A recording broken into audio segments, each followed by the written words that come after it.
Okay, so we've got a light area right above the eye here, this area right above the eye. So we're going to go around that and leave that area white above the eye and go around it. We got a little bit of shading here with the cheek. Okay, and again, this is where the mane comes out.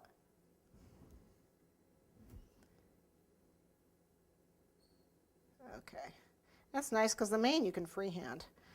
It's very important that when you do fur that you go in the growth direction of the fur, so you start at where it grows and comes out. So obviously it goes from his head out.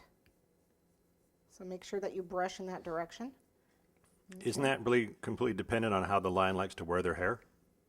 Yeah. You put a little bow in there. You're such a smart aleck. I know nobody asked that. I gotta have fun too. I know. Okay. So you can see I'm just kind of getting a general, all the light areas done for our lion here.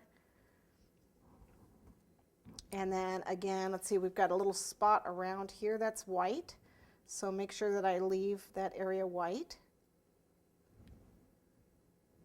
I don't know if they can see this really light, oops, see this really light area or not. They can see that. His cheek is dark and then it gets white down, right down at the bottom. So we'll leave the white but do the dark part. Okay.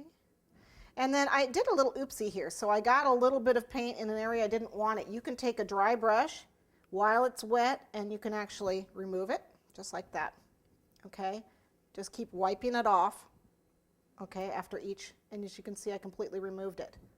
Okay. So if you make a mistake, it's no big deal. You know me. I want something I can fix because I make plenty of mistakes. So, okay. So back to these areas here for his mane.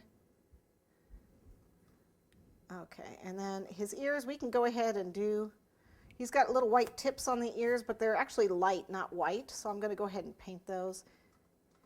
Okay, coming from the base of his head out, and we will get rid of the little dark lines. Okay, just like so. So there's not a lot here. I covered a good portion of it, but that's the first step.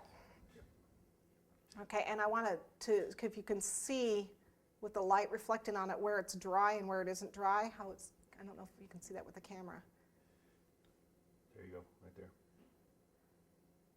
Yep. Okay, and where it's dull, like on the top here, that's where it's dried. Okay, and you can see it's very, very light. And I didn't want to wait for that to dry, so I actually have one already done up. That's dry. You can actually paint on it while it's wet, but I'm so used to letting it dry in between that that's what I'm going to do. How long? You know, it doesn't take, obviously it doesn't take long. It depends on the temperature in your house. If it's a really hot day out, it's going to take a while to have a fan going. But you can paint on it while it's wet and it'll blend. I just like to blend with it dry because the hot cocoa butter will melt a little bit of the underneath and it'll blend nicely that way. But it only takes probably about maybe 3 to 5 minutes. It's very quick, depending on the weather. Fortunately, it's nice and cool today.